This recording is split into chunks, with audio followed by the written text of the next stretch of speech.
synergy of intellect, artistry, and grace came into existence as a blessing of the dance. What a thoughtful quote to start today's session. Welcome to another truly inspiring episode of Dr. Kamini Rao's Masterclass. Dance, as the definition goes, is the movement of the body in a rhythmic way, usually to music and within a given space to express an idea or emotion, releasing energy, or simply taking delight in the movement of itself. Today, we have with us this well-known dancer who has sailed a journey in dance for over 5 decades. What's all this hodgepodge about dance?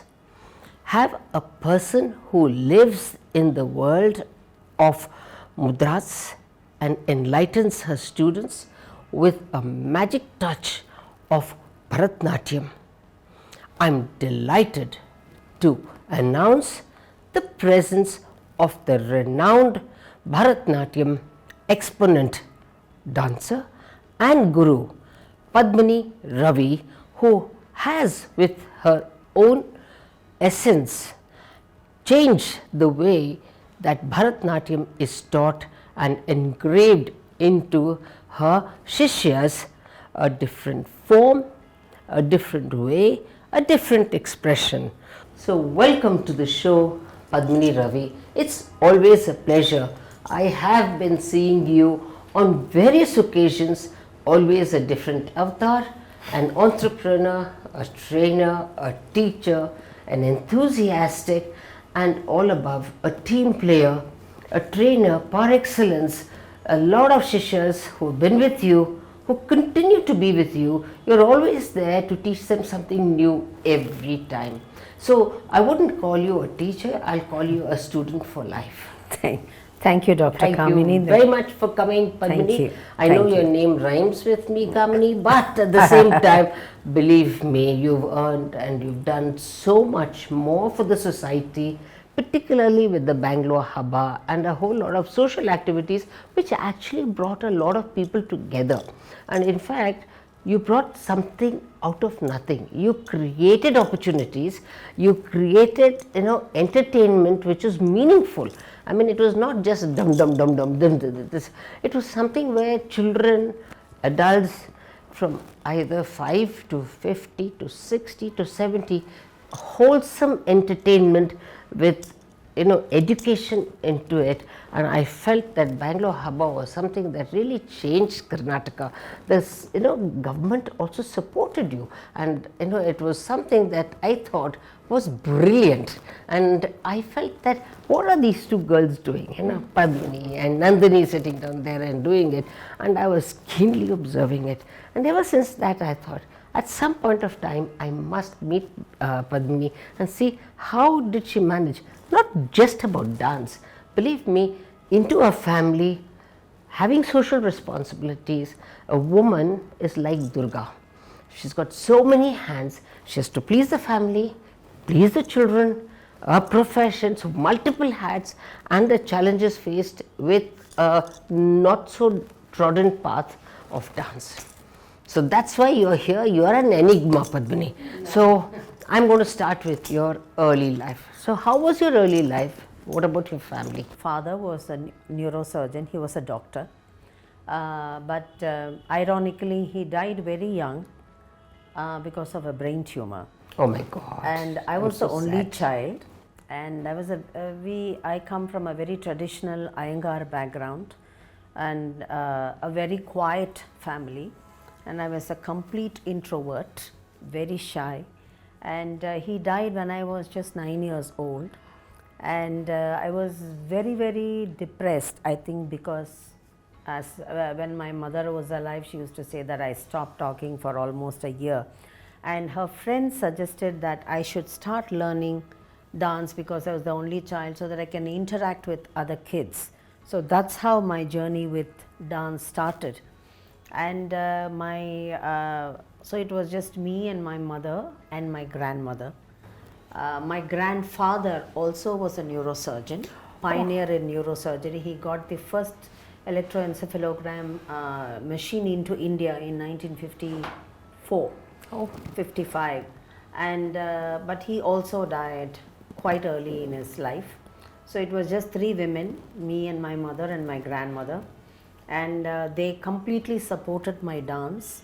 And You my can't just say three women, three powerful powerful women. women, Yes. yes. And I grew up with, all my growing up years, I only grew up with powerful women, which included my teacher, KJ Sarasa, in Chennai. Okay. And she was a very renowned disciple of Varuvu Ramaya Pillai, who was a legendary teacher, one of the traditional Nattuvanar family. So, and my teacher took me as a family, not just as a student. And that was a journey that I went through for about 15 years till I got married. I was initiated into dance, and so that's what I used to say. My mother used to sing, classical music, but nobody in the family is a dancer. So I always believed, and I got it so easily, and so my teacher said, and she put me on stage within 6 months of me starting dance. And she told me how to do the Nattuvangam, that there is a stick with which you hit and keep the rhythm. And I was doing it from when I was 11 years old, and I got it so easily without me realizing it. So these things you must have a samskara, a gift, and which was there, I suppose, by the grace of God. And I just sailed through my 15 learning years with Sarsaka. And then, of course, I wanted to get married, and because dance is not very acceptable, at least those days, in traditional Brahmin families, and we are an Iyengar family. And my mother-in-law insisted that I stop dancing. Oh my God. And unfortunately or unfortunately, I did, because for me those days it was never I should become a big dancer or I should become a famous celebrity. That was not my agenda. My mother asked me to dance, I could dance, and therefore I danced. So I suppose I was not passionate enough to say, no, I won't marry this guy. I did quit dancing for 2 years. I moved to Bangalore, got married. So was this a love marriage? Yes, it was a kind So of where did you love. meet? And Where did you he is related to us. I mean, so that's when we met, and then we decided to get married. And of course, How old were you at that time? I was 22. That was pretty young. Yes. So what have you done? I career-wise? I did my economics. I finished my bachelor's, and before I could do my master's, we decided to get married and move here. But I had no intentions of continuing dance. I never knew I would continue dance, because I said, okay, that was done and Pre-marriage dusted. days. Yeah, pre-marriage days. And then I had a first stillborn child, and it was a full term baby. And Were they able to say why? they said it was cord round the neck. Oh my God. So it was a full term baby, and again I was very, very depressed. And I was fat because I had just delivered the baby. And so I was very depressed, and that was when my husband said, dance, at least teach dance. If you can't dance because of you whatever, you start teaching to whomever. So I had a few students. What was your husband doing? He was in business. Yeah, they had their family business. So he said, then he convinced my mother-in-law. He said, don't say anything, don't stop her, just do it. And the other, our family also supported. And I started Pradhan Dance Center in 1980. Starting with my own nieces and nephews and my cousins' children. And so that's how I started. Came back to it because I was again depressed. So going back, I think dance helped me out to, it was an antidepressant to me, and more than an art form, it clinically transformed the way I looked at life and the way my personality developed. So it was just dance to me is a complete roller coaster ride, because I hated dance, I ran away from dance, but I now love dance only because dance loves me more than I love dance. There is a force, you know, when you grow older and then you look back into your life and then all your dots are connected. I just know that I was born and this is my purpose, and the next however many years that I live, that I'm the God's grace, good health, I would love to pass it on to my students in the truest sense, with the truest purpose, and not just as an entertainment, not just as a craft, but my research is into Vedanta, and I would like to bring in a spiritual angle to dance and not just keep it as an entertainment. Well, Padmini, I must tell you from a medical angle, all right? And I know that your father and grandfather have been neurosurgeons, so somewhere the neurology gets connected with dance. Yes. I must tell you that even through the Mahabharat days, that when you start giving music to the child, even a very difficult child which has got too many movements inside, Yes. you'll find that the child also sleeps much better in the womb. Yes. The second thing is when you give a dance form with lovely music, you know, the Garbh Sansar that they say, it is actually dancing even to Garbh Sansar or listening to Garbh Sansar. Pregnant women are made to listen to Garbh Sansar at night, and you will find that when she puts her hand on her tummy, when the music is going on, she can actually feel the nice sensuous movements on the yes, belly. yes. So what happens is the neuroendocrine system actually release a lot of neurochemical transmitters, yes. which actually calms the baby. So there is a lot of connect between your brain and the baby's brain. So it is also said, and a lot of studies have proven, that when a pregnant woman or mother is happy during her pregnancy, she gets a very happy child. And when the mother is sad because of some form of domestic violence, or you find beating or some kind of physical abuse, you'll find that the child is also very unhappy.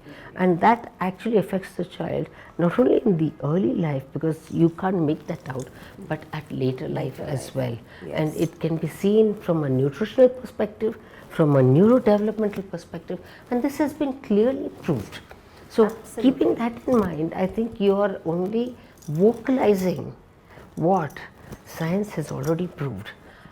Also, I would like to say something, Padmini, here, that when you look at what you have said, that depression. Now, this is actually a term which is used very loosely. Loosely, yeah. I completely agree with you. Because depression becomes a very pathological. It is a sense of feeling low Yes. and lonely. Yes. You feel, have I got anybody for me?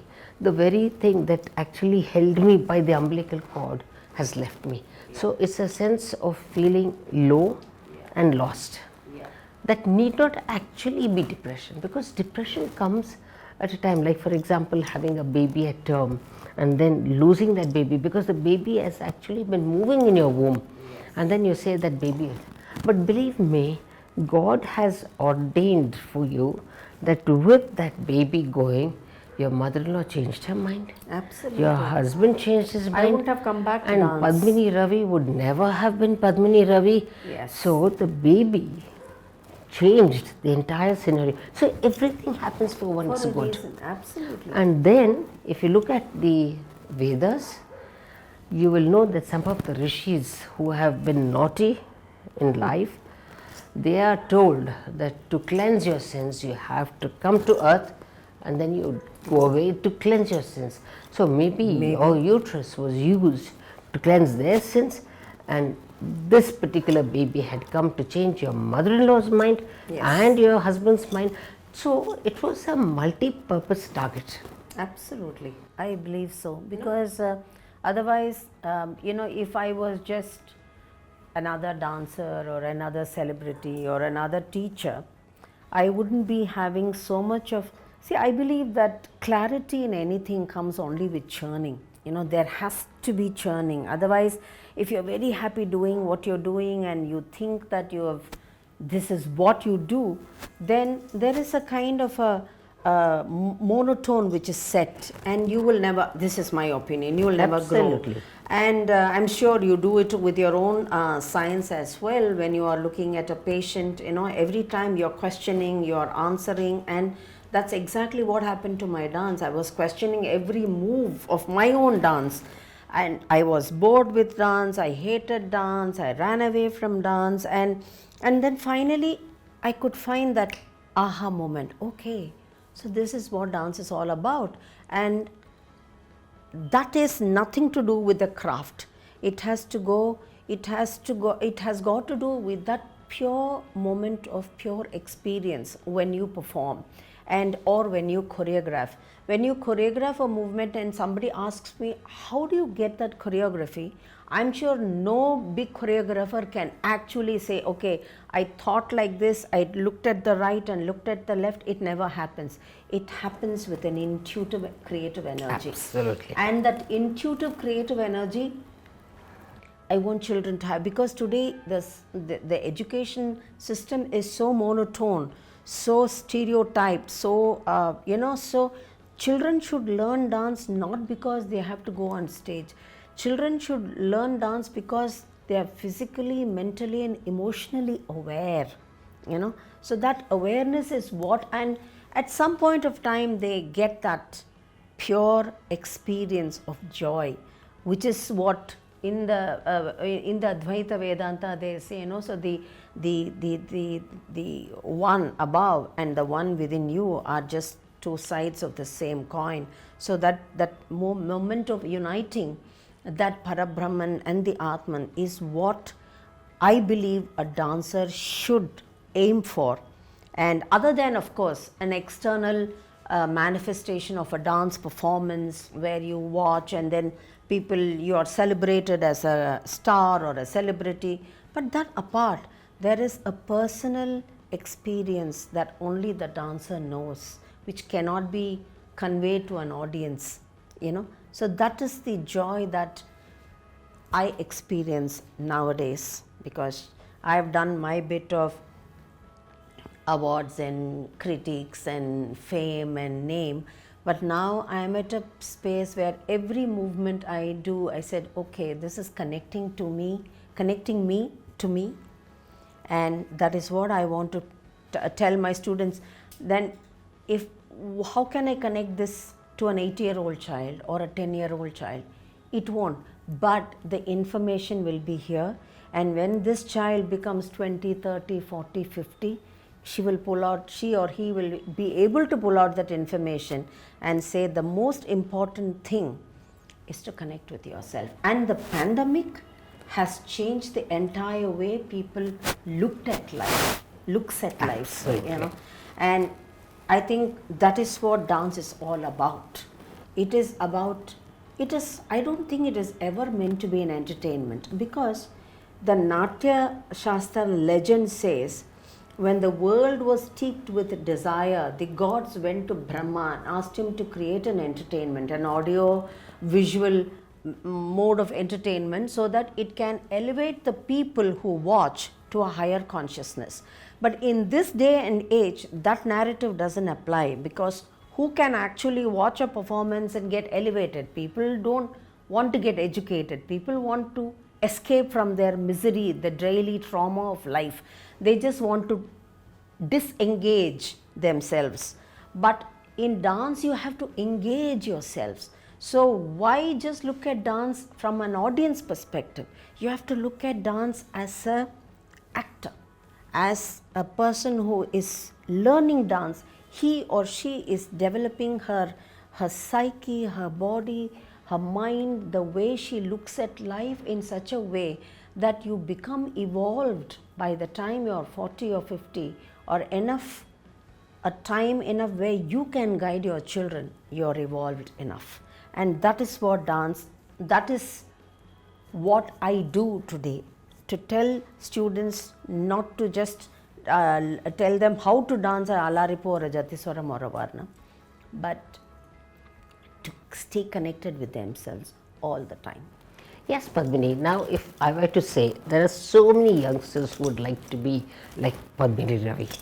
But if you say you stay connected with yourself and you've got to, nobody will take dance as, say, a 9 to 5. They all go to school, they go to college, and then they spend, say, 3 times a week, and they go to these so-called tutorials, and they go for 1 hour, and then they come back.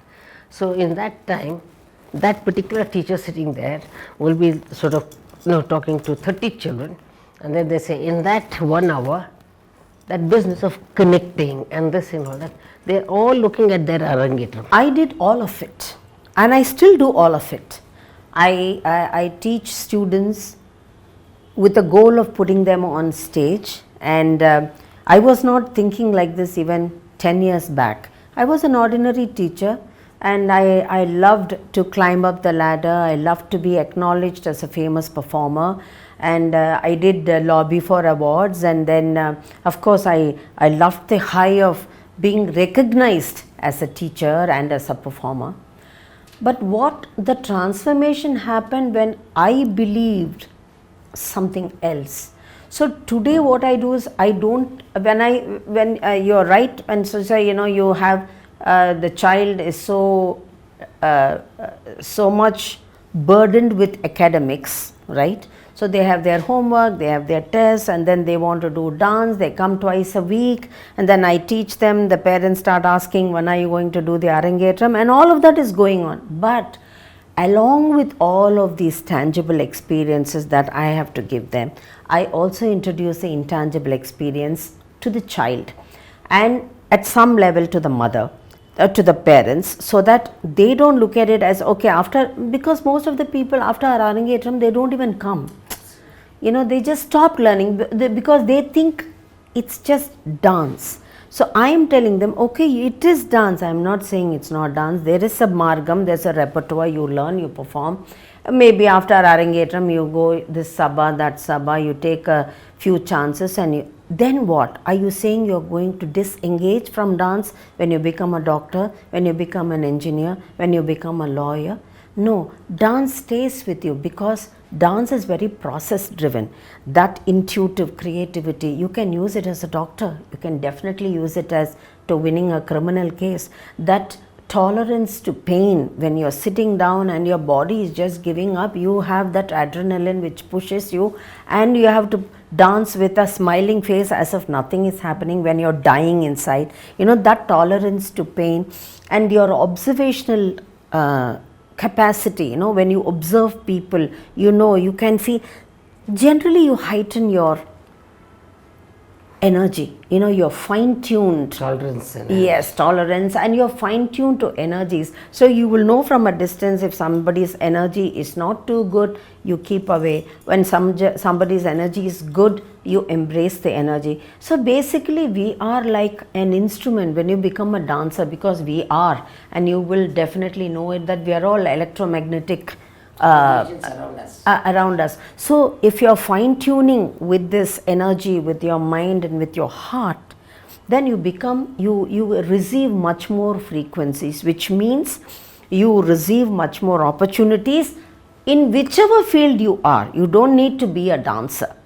In whichever field you are, you will shine, and that's my belief, and that's exactly what my students are also, I keep telling you. So don't disengage from dance, because strangely now, doctor, many people are coming to me when they are in their between their 45 and 50, because they say, auntie, I really want to connect back to dance. Okay, we have had our education, we have jobs, husbands, kids, I want to do something for myself.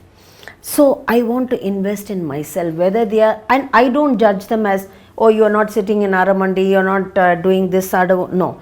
Just that sheer focusing your mind on yourself. And then yeah. So it is so beautiful, and so people should never disengage with dance, even if you are not a professional dancer. Because if you become a professional dancer, unfortunately one thing happens, you never have the time to focus on dance, because you are lobbying, you are networking, you know, you're constantly saying, okay, now what can I do on the social media? How can I brand myself? All of these things happen, but somewhere, I'm not saying that you're completely disconnected from dance, but somewhere dance takes the second step. You know, the first is how do you go, which is not wrong. I'm not saying it's wrong or you should not do it.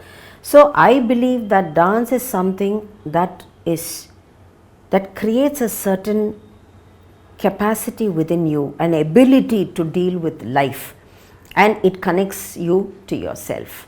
And that is an element which I introduce while I am teaching them the Alaripu Jatiswaram Varnam and preparing them for the Arangetra. So when you are teaching, every day you say one thing which goes into the minds of the students. So she or he may not recognize what I am saying now, but I am sure later on she'll say, oh, they may forget my name. Oh, that auntie who taught me dance, she told me, I remember now. Okay, this is what she was meaning, is what I hope for. Of course they will, definitely. Yeah. But Padmini, how do you, of course, dance is a discipline, just like medicine, etc. Yes. It's a process, it's a discipline. But at the same time, it adds to the, treasure chest of all the properties that is required. And I would say that to what extent would you say that dance and music, learning music, go hand in hand? Without music, there's no dance. No, for the girl to learn music with dance or the boy to learn with music. We should. Every dancer should learn music, not with the intention of singing, but with the intention of understanding, the intention of listening. It's very surprising nowadays. When I teach children to dance and there is a music going on, they don't listen. They dance with their own calculations in the mind with the exclusion of music. So they are saying, Auntie, I am right. I said, yeah, you are right, but you have to sync with the music. They are not listening. But how do you listen, Auntie, is the question. What do you say? So we were all taught to dance to the music. Now they are dancing with music. There's a difference. So either they listen to music or they don't listen to music. So when you learn music, you don't learn so that you can sing. You should learn because you become sensitive to the music, the listening capacity. And in our classical music, there are different ragas, and then like a Kalyani raga, it invokes a kind of a romantic feeling for me, but it may not for you. So each raga triggers a certain emotional response, different responses in different people, So, and the mood of the song is totally related to the raga. So if Krishna and Radha are romancing, you do take Suddha Sarang because it's supposed to, they thought it creates romance. But for another person, Suddha Sarang will create sadness. So, so it is very important for the child to get acclimatized and sensitive to music, because without music, there is no dance. And every child of dance should learn music.